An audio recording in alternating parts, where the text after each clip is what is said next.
आज मैं social media देख रहा था, यहाँ इतने लोग बैठे हैं, फेसबुक पर कल से एक वीडियो चल रहा है। एक 13 साल के बच्ची के साथ होटल में 4 दिन। मेरी बात सुनिएगा, मैं क्या कह रहा हूं, जमाना कहां जा रहा है, देश कहां जा रहा है। बिटिया 13 साल की 4 दिन होटल में और 32 लड़कों ने रेप किया। आज चल रहा है सोशल मीडिया पर कि 32 को रस्से में बांध के खींच के लेके जा रहे हैं सब। इस देश के अंदर अगर जुडिशली है, इस देश के अंदर कानून है, तो फास्ट ट्रैक कोर्ट में इसकी सुनवाई करके और 32 को दफा 302 के तहत सरेआम चौराहे पर फांसी पर लटका देना चाहिए। इसलिए कि आज माहौल बड़ा खराब है देश और दुनिया में। इसे India is the golden bird कहा जाता था, भारत सोने की चिड़िया थी। हम जिस देश में हमारे पूर्वज कहते थे कि भारत विश्व गुरु है, आज उस देश में, उस प्रदेश में कंडीशन ये है कि हम और आप सुरक्षित हैं नहीं। लेकिन छोड़ल जाओ, एगो मेहरारू बिगड़ गई भी अपनी मर्दे से कह दिया कि सुना अब हम तो से ना बोलब। मर्दा कलश का है तो कलश की ना तो से बोलबे ना करब ना, तू अमर लगाई है। मेहरारू बिगड़ल भी, मर्द पूछा था बिगड़ला का कारण का बा, तो मेहरारू बतावती है का बताउलस।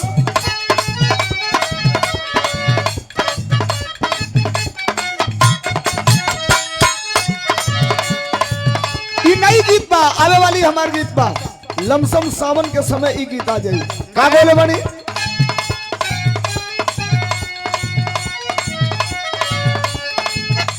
ए रानी हो, ए राजा,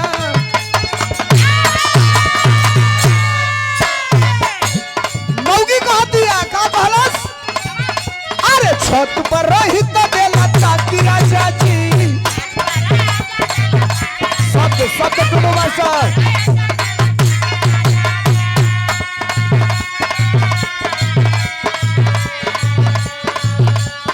ये वाला गीत है, बड़ी जल्दी आप लोगों को सुनने के मिली हमारा आवाज में। मेहरारू कह दिया, लेडीज बोले भैया का, अरे छत पर रही तो देला ताकि राजा जी।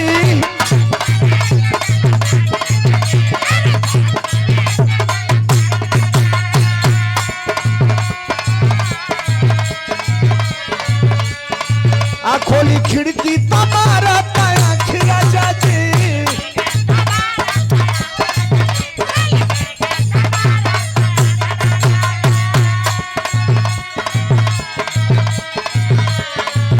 अरे छत पर रही तो देला ताकि राजा जी, खोली खिड़की तुम्हारा पाया खिया जाजी। मर्दा कहलस की कौन हरे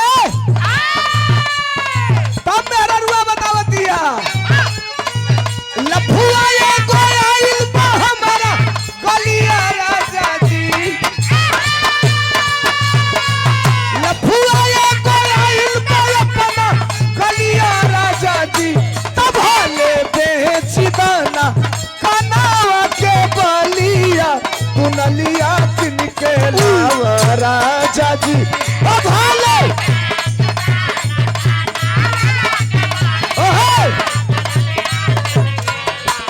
जिया जिया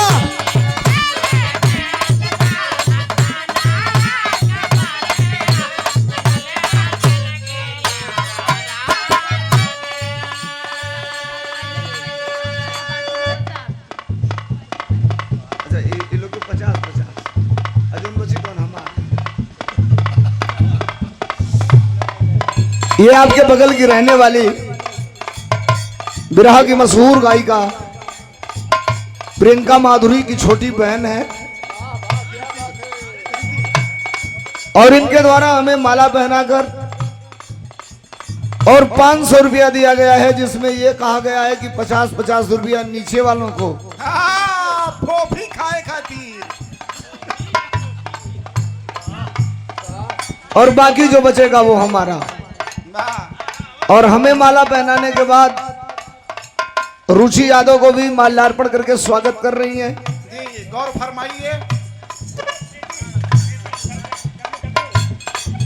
और कितना मिला है रुचि?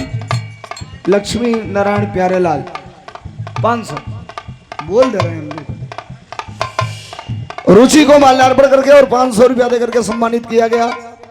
सादर धन्यवाद। भगवान भगवती रोजगार क्षेत्र में दिन दुना रात चौगुना प्रगति करें। मेरा रू कहलस का कहलस लफुआया गोया इल्मा पना खलिया राजा जी।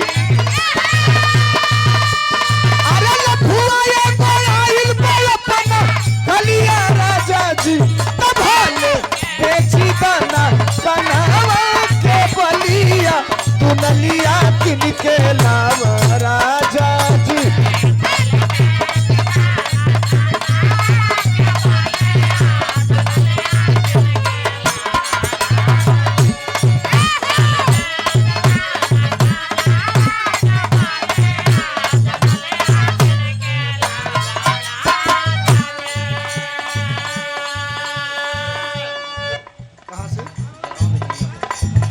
जराओं में सुनियापुर की ऐतिहासिक धरती से हमारे छोटे भाई विकास यादव। भाइयों की डिमांड और फरमाइश कुछ और है, थोड़ा सा वेट करिए, अभी उधर चलेंगे, अभी उधर वक्त है।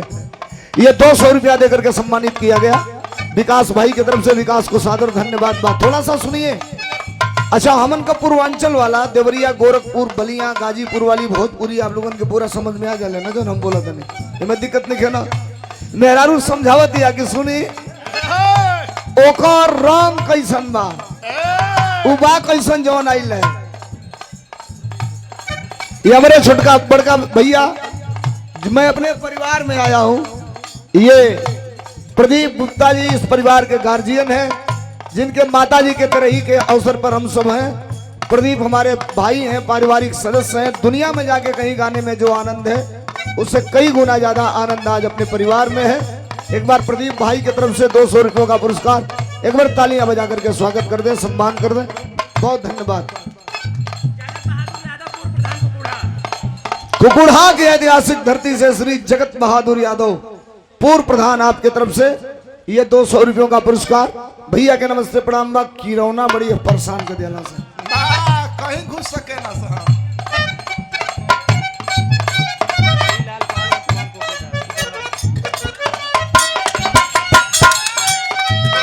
वर्तमान कोठेदार हरिलाल पाल जी की तरफ से इस 100 रुपया का पुरस्कार बा। नमस्कार बा, प्रणाम बा। मेहरारू बतावतिया का कहलस अरे जुल्फी झड़ के बुलट चढ़ी के आवे ये पलंग। जुल्फी झड़ के बुलट चढ़ी के आवे ये पलंग। अभी छोकरे बाटे हो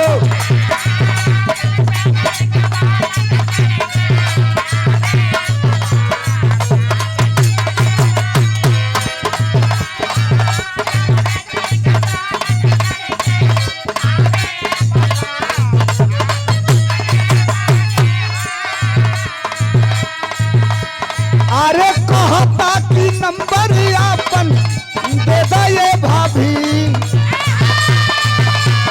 अरे कहता कि नंबर आपन दे दे ये भाभी। दिखावत रोकड़े बाटे हो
सावन का महीना चढ़ी 29 तारीख से दुनिया के कोने कोने से लोग बोल बम जाला नहीं कम सीधे भैया कटिंग लगाओ देना तो काट नहीं हो सकती रोना हाँ, देखिए भीतर ना ढुके सा।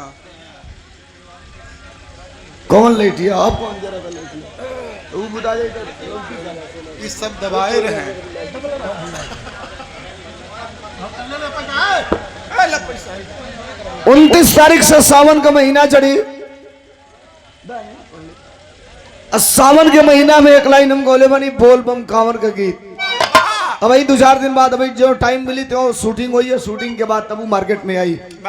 माई पार्वती जी भगवान भोलेनाथ से कहते यही पर कैसे मास्टर ये लालधारी सरोज ग्राम प्रधान ममरखा की ऐतिहासिक धरती से 200 रुपयों का पुरस्कार लालधारी भैया के सादर प्रणाम बा नमस्कार बा प्रणाम बा का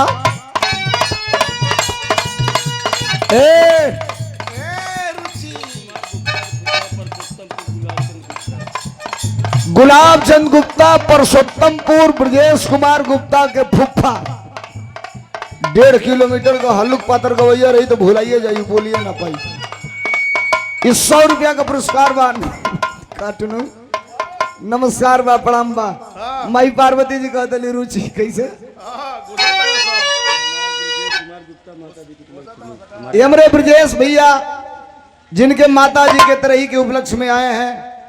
इनकी माता जी तो हमारी भी माता जी वो दुनिया से दिवंगत हो गई लेकिन विचारों में यादों में हमेशा अमर रहेंगी। अमृत कधार केहू केतनो पियाई एगो माई बिना कैसे करे जवा जुड़ाई ये भैया एगो माई बिना। दुनिया में माई का भार पाई कबो ना हो सके। 200 रुपया का पुरस्कार नमस्कार व प्रणाम बा पार्वती जी कहले वाली का अरे कैसे बताई हो नसेड़ी पियावा अरे कैसे बताई हो नसेड़ी पियावा तका जाति के होने गिरल बासी वाला पर देखो मोर नसेड़ी पियावा तका जाति के होने गिरल बासी वाला पर देखो मोर नसेड़ी पियावा।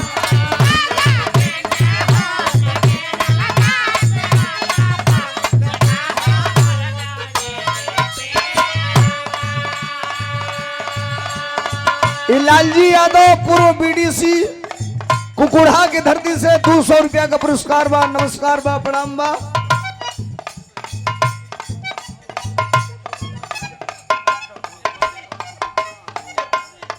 अरई की धरती से श्री भगवान दास गुप्ता जी आपके तरफ से 100 रुपयों का पुरस्कार बहुत बहुत धन्यवाद बहुत बहुत नमस्कार। और ये पशु डॉक्टर नागेंद्र यादव ग्राम बिजहरा की ऐतिहासिक धरती से 100 रुपया देकर के सम्मानित किए। डॉक्टर साहब के सादर धन्यवाद बा नमस्कार बा। प्रधान जी यहाँ इतने लोग बैठे हैं एक सेकंड आप सोशल मीडिया में मुझे देखते सुनते हैं। कभी कभी मेरे ऊपर प्रश्नवाचक चिन्ह भी खड़ा होता है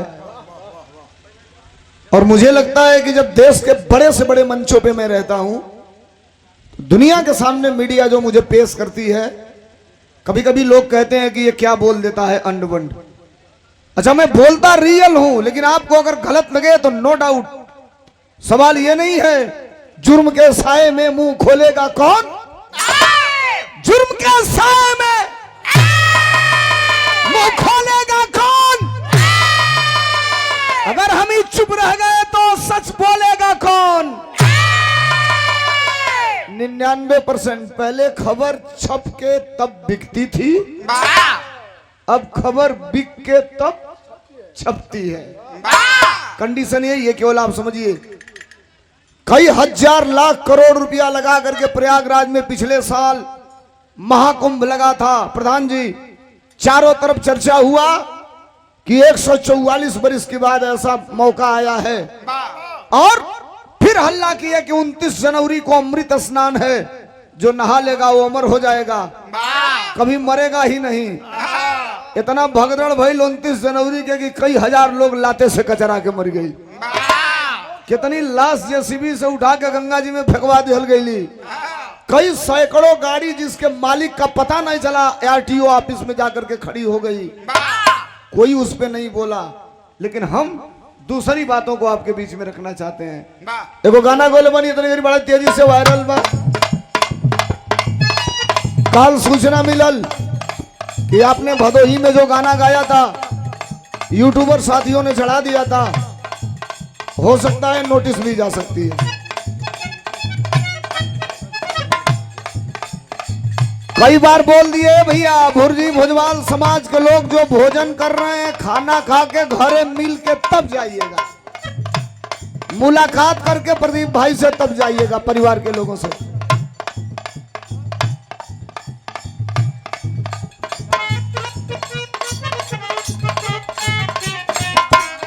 ना हो कैसे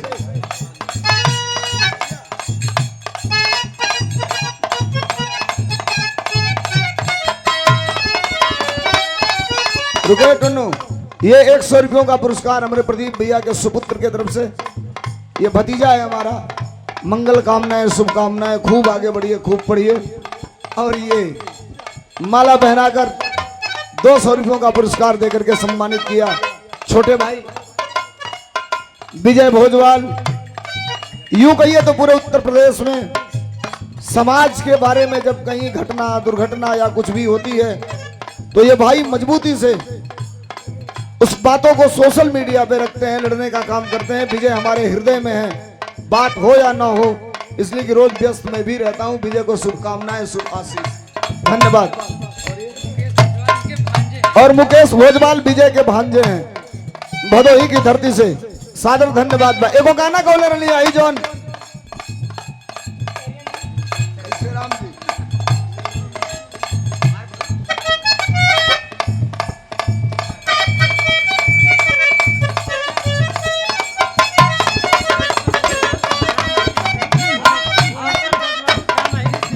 ग्राम हिरी से भुवनेश्वर भोजवाल हंडिया तहसील से माला पहनाकर, रुको सनरे भाई तनी धीरे धीरे बजाओ सर, दुकानदारी है। 200 रुपया का पुरस्कार देकर के सम्मानित किए भुवनेश्वर भाई को सादर धन्यवाद है।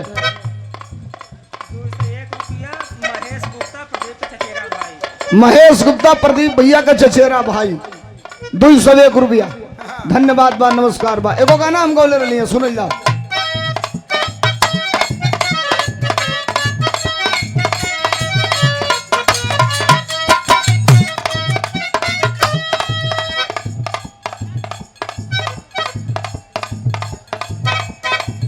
परिवार की बेटियां आ रही हैं, बच्ची आ रही हैं सब, लेकिन हाई सुना लोगों को गाना गौले रही है।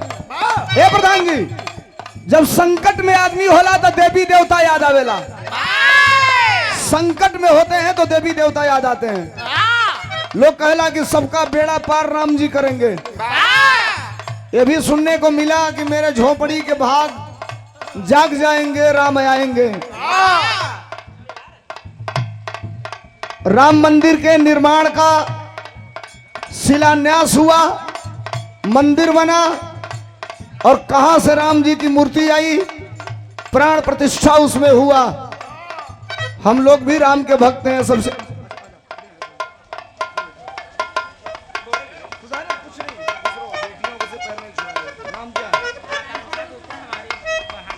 ये आकांक्षा गुप्ता दिवंगत आत्मा जो माता जी थी उनकी नतनी है और प्रदीप भैया की भतीजी है। ये आकांक्षा की तरफ से मुझे माला देकर के 100 रुपया देकर के सम्मानित किया गया। ये परिवार की बेटियां हैं, खूब आगे बढ़ो, खूब परिवार के नाम रोशन करो, तरक्की करो, शुभ आशीष, शुभकामनाएं, मंगल हो।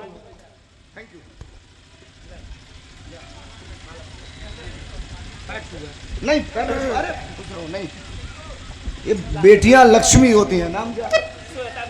श्वेता गुप्ता, ये ब्रजेश गुप्ता की बिटिया है, हमारी भतीजी है। अच्छा, विजय की मौसी की बेटी है तो हमारे मौसी की भी बेटी हुई। तो ये परिवार की बेटियां हैं। बच्चियां मंच पर आकर के हम लोगों को सम्मानित करें, एक बार तालियां बजा के आप स्वागत कर दें। ये बेटियां हैं, ये भविष्य इन सबों का उज्जवल है। अच्छा, नाम क्या होता? ये शिवानी गुप्ता प्रदीप चचा की, इनके प्रदीप चचा की बिटिया है, परिवार की बेटी है। आपके तरफ से माला दे करके और 100 रुपया दे करके खुश रहो। सम्मानित किया गया। सहृदय धन्यवाद, आभार, खूब आगे बढ़ो। आप क्या हैं? ये विजय के सुपुत्र हैं, हमारे भतीजे हैं। तन खियावल करो मर्दवा है के तुम हल्लुक हो गए हैं? सवेरे के दूधे में एक दूगो केरा डाल के पिसवा दे। हाँ, सब दूधवा अपने पिघड़तन है। ये विजय के सुपुत्र हैं, हमारे भतीजे हैं। आपके तरफ से माला दे करके 100 रुपयों का पुरस्कार। हाई गौलर अली हम का गौलर मास्टर।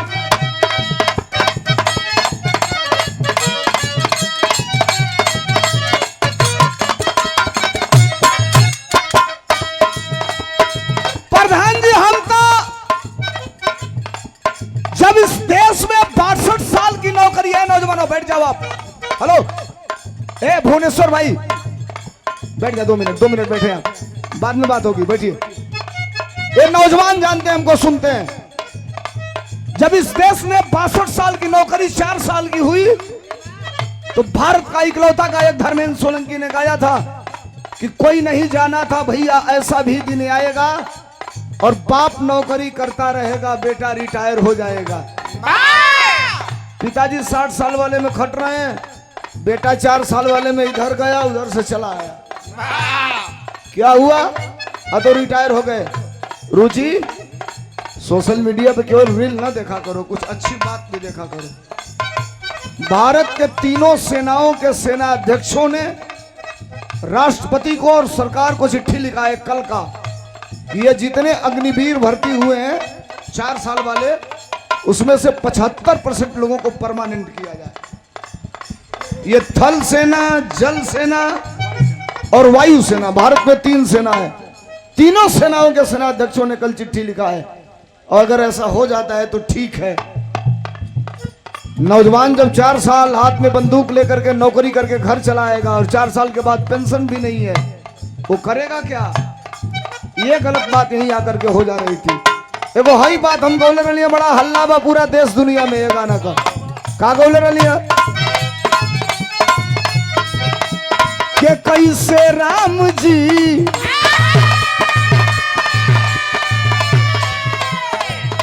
अरे कैसे राम जी लगई हाँ बेड़ा पार।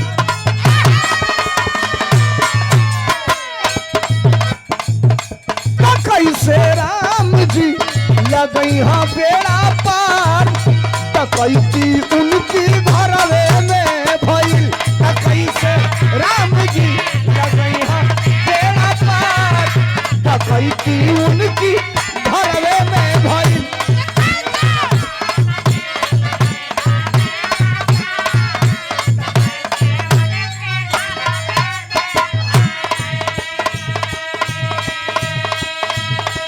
ये नीरज भोजवाल धनुपुर की धरती से 100 रुपया देकर के सम्मानित किया गया।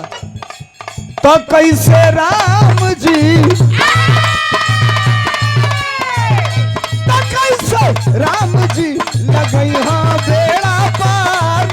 डकैती उनकी घरवे में भइल। तो कैसे राम जी लगई हाँ बेड़ा।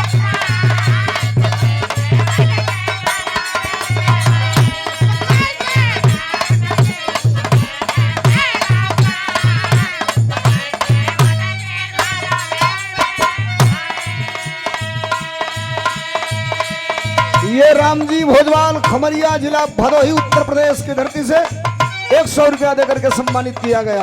और डकैती उनकी घरवे में भइल।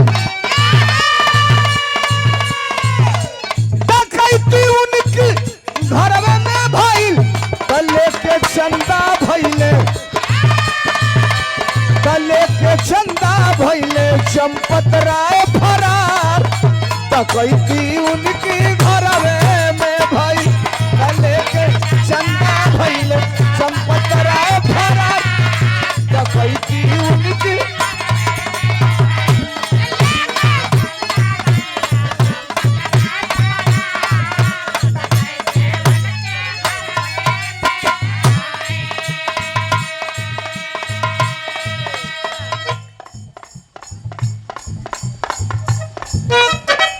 कुकुड़ा कुकुढ़ा की ऐतिहासिक धरती से पूर्व प्रधान जगत सिंह यादव आपके तरफ से 100 रुपयों का पुरस्कार। ये सुनील भाई गायक आपके तरफ से ढेर सारा पुरस्कार। नमस्कार प्रणाम। ये अंतिम लाइन गीत। प्यार में पड़ के तू हंसे काली हनी लाभ मेरे सदिया राजा जी। प्यार में पड़ के तू हंसे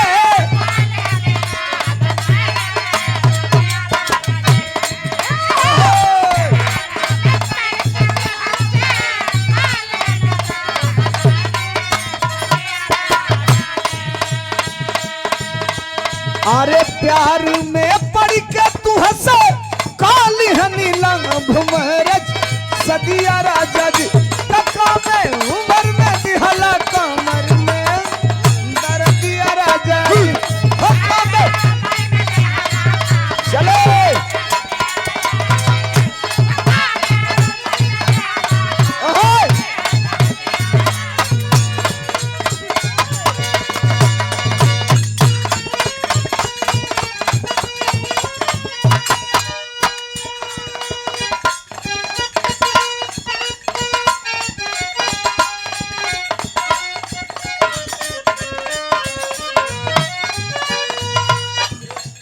देख लो हमारा बलिया जिला का, गाजीपुर जिला का, अतनी से आगे जाई बिहार में जहाँ खेसारी का घर है, छपरा जिला। छपरा से आगे आप चल जाइए गोपालगंज से, तराई से लेके जब आप और सीतामढ़ी की तरफ बढ़ब, जनकपुर की तरफ बढ़ब, तो ओहर पूर्वी छपरहिया गावल जाले। हमारा तरफ जो ने बिरहा में पूर्वी छपरहिया ना रहेला ओकर सिंगारे खत्म हो जाला। हालांकि सब गवैया गावत नहीं खान, एहू के कई तरह से गावल जाला। डब्लू एगो गटई से लोग गावेला, एगो ढोड़ी से लोग गावेला। ढोड़ी से हम का गाई इतना ही गवा देता ना कि रौना के दिमाग ठीक हो जाता। नोच के फेंक दा मास्टर।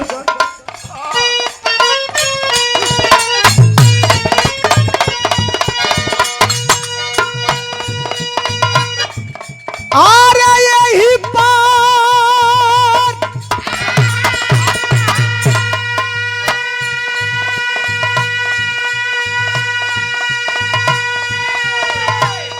चावे एक बार भेजवा दिया मंच पर। गुलाब चंद्र मिश्रा पूर्व प्रधान कुकुढ़ा के ऐतिहासिक धरती से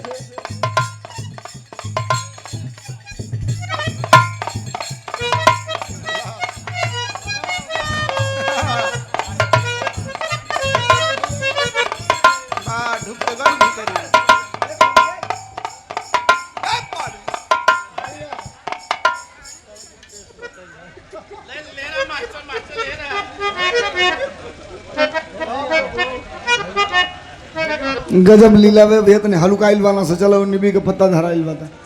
आओ भैया पकड़ लो जैसे।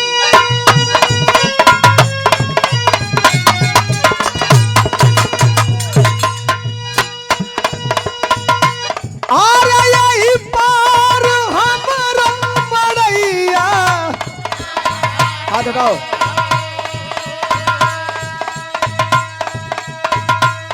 वही पर सही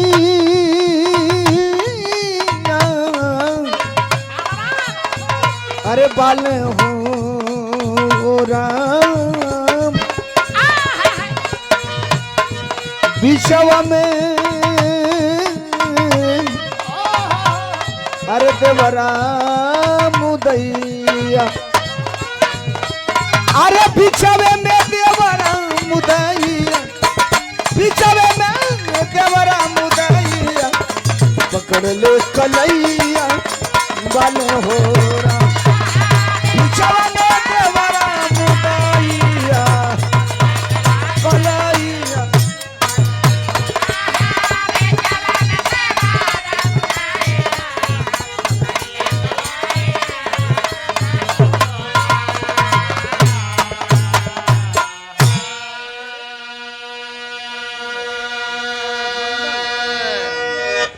मंदिर की धरती से पटवारी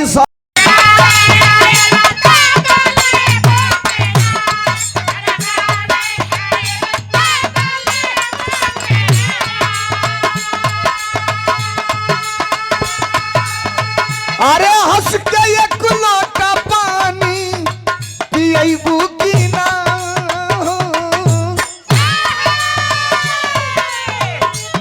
कैसे जियत अकेले अरे कैसे जियत अकेले बेकरारी में प्यार नहीं हरे तकराही की ससुरारी में ओहो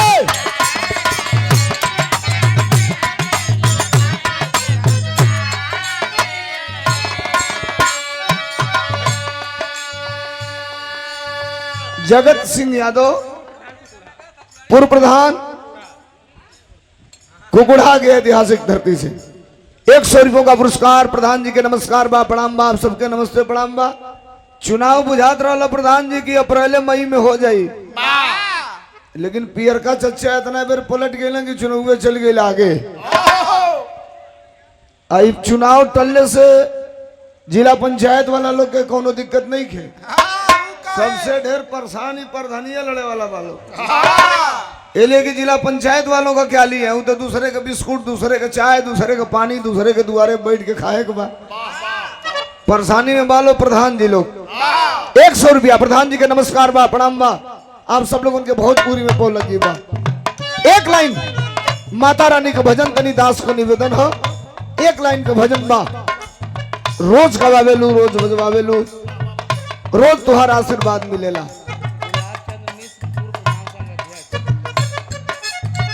श्री गुलाब चंद्र मिश्रा जी पूर्व प्रधान संघ के अध्यक्ष आपके तरफ से ये 200 रुपयों का पुरस्कार। प्रधान जी के सादर नमस्कार बा प्रणाम बा आप सब लोगों के बहुत पूरी में पोल लगी बा। दशरथ आदरणीय प्रधानाध्यापक महोदय श्री दशरथ प्रसाद बिंद जी के तरफ से ये 500 रुपयों का आशीर्वाद सादर चरण स्पर्श नमस्कार प्रणाम आप सब लोगों के बहुत पूरी में बोल लगी। मास्टर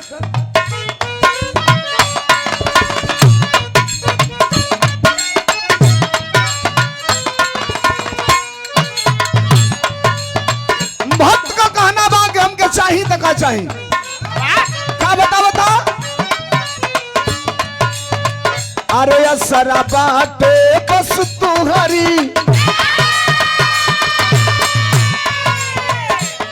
असरा बाटे बस तुम्हारी दुआरी से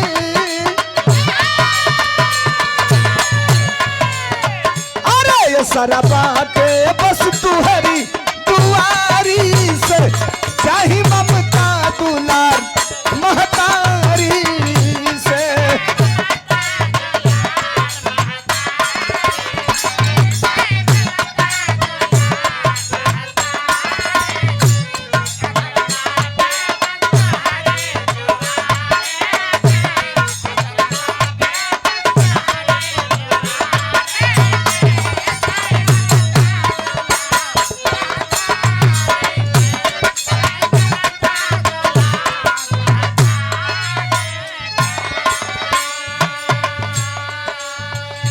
लोकगीत गायक कलाकार सुनील चौरसिया चिरौड़ा ब्लॉक सासो प्रयागराज स्वागत किए हैं ये सुंदर माला देकर के और ढेर सारा रुपया देकर के भैया को धन्यवाद। मालिक सुखी रखें कार्य क्षेत्र में दिन दुना रात चौगुना प्रगति हो।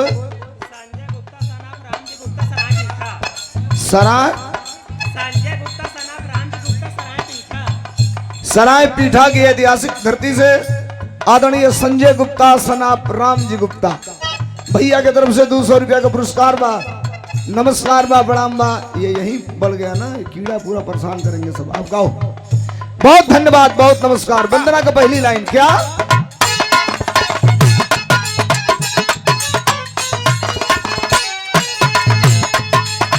उद्धार कैलू ये धरती पर जे जे तोरे शरण में आई लोकर नैया पार हो गई। जैसे पहला लाइन आए प्यार मिलल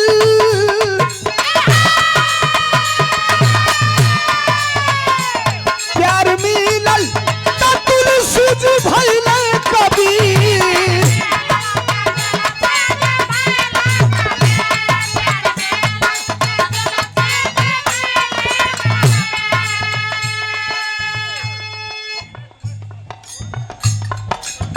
श्रद्धेय विनय कुमार जी विष्णुपुर की ऐतिहासिक धरती से 101 रुपया देकर के सम्मानित किया गया।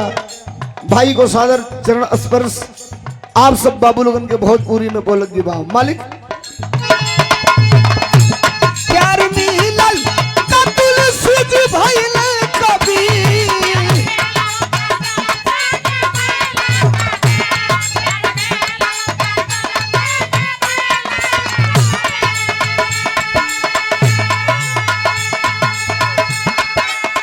अरे कालिदास के बना दिहलु सुंदर छवि है। दुनिया जानता मीरा, अरे दुनिया जानता मीरा के यारी के चाही ममता दुलार महतारी से।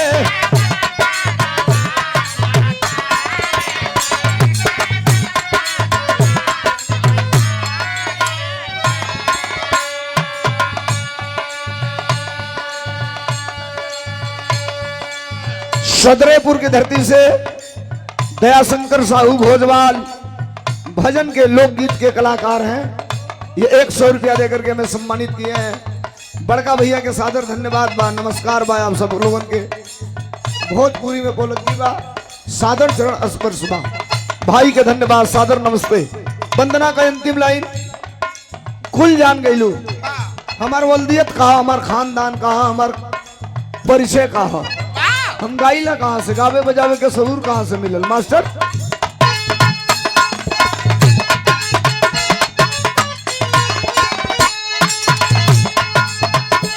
भैले गुरुवर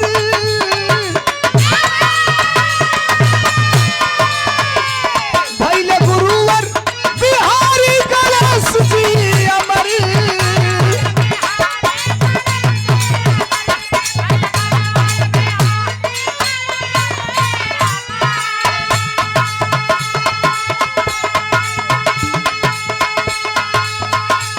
गीत कवि चंद्रिका जी का करले भ्रमण है। खुश गया सोलंकी, खुश गया सोलंकी के यारी से। अरे चाही ममता दुलार, चाही ममता दुलार महतारी से।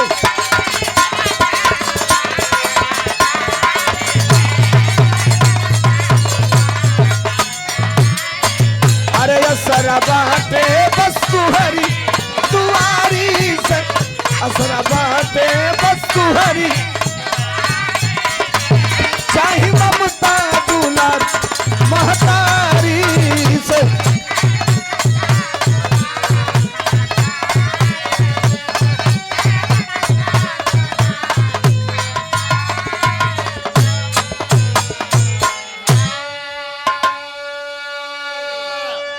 छोटे भाई विकास यादव जराओं के ऐतिहासिक धरती से ये 100 रुपयों का पुरस्कार देकर के सम्मानित किया गया है।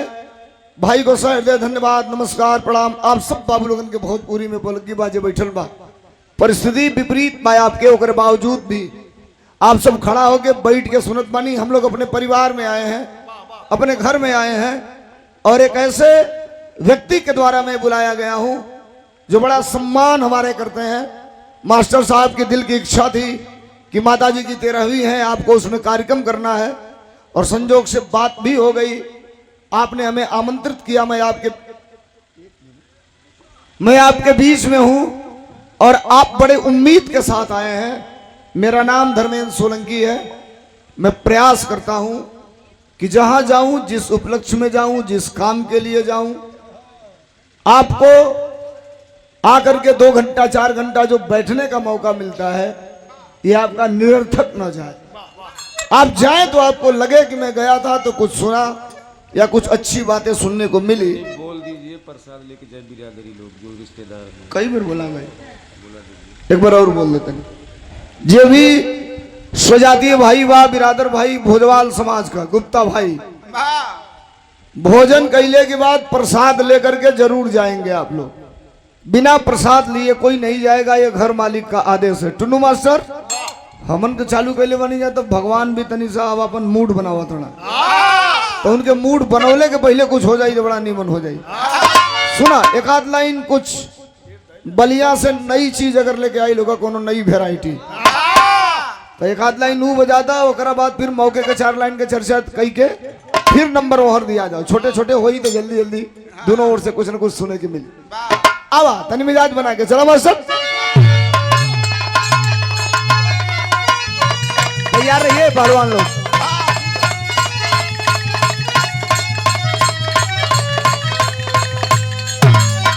ये कोलाइडी मंदिर नागपुर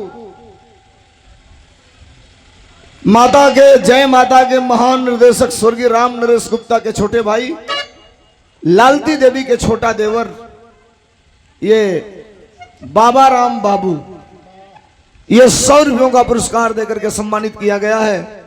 हम चरणों में नमस्कार प्रणाम करते हैं, आप सबको सहृदय धन्यवाद ज्ञापित करते हैं। आओ भैया टुन्नू भाई चलो।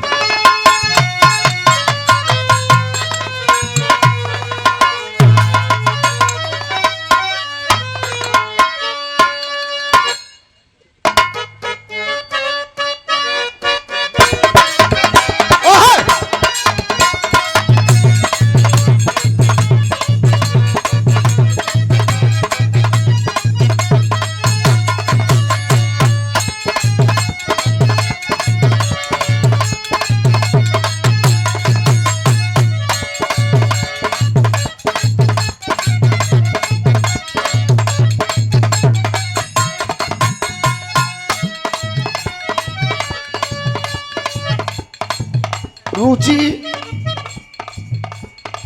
मार्केट की वैल्यू वाली गायिका है। वैल्यू मतलब समझते हैं आप ना, पढ़े लिखे लोग हैं, और मैं बड़ा मानता हूं रुचि को। कहां से? नो डाउट, नो कंफ्यूजन, नो मिस्टेक, मैं बहुत मानता हूं। उसके कई कारण हैं, अब कारण बताएंगे तो बात बढ़ जाएगी, बरखा आ जाए तो ले कारण बंद कैले बनी तो बरखा नहीं क्या होता, बता देते आ जाए बारिश। किरणों नीचों से ढुकन चालू कर रहे हैं।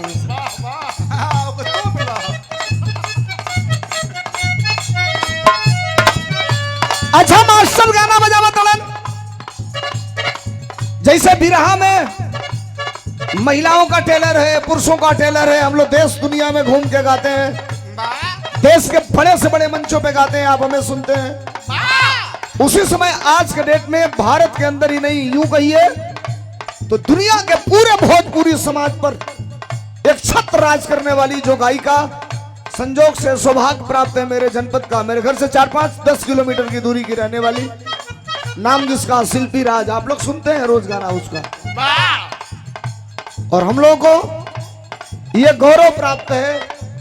हमने वो दिन भी शिल्पी राज का देखा है जब हम लोग लेकर के जाते थे साथ में। कोरोना लगा, लॉकडाउन लगा, तो उसमें मेरे साथ गाना गाना चालू कर दी दूसरी महिला जो गायिका है इस समय, नाम है जिसका अनुपमा यादव। हमारे साथ ही आई कोरोना में, मैं ही लाया, लेकिन न बतिया लोग। भैया भैया भैया भैया बात बिगड़ गई। देखो हमारा गाना बता, हमन का दोनों जानी गोले बनी जाओ में। देखो मेहरारू के बड़ी दिक्कत बा,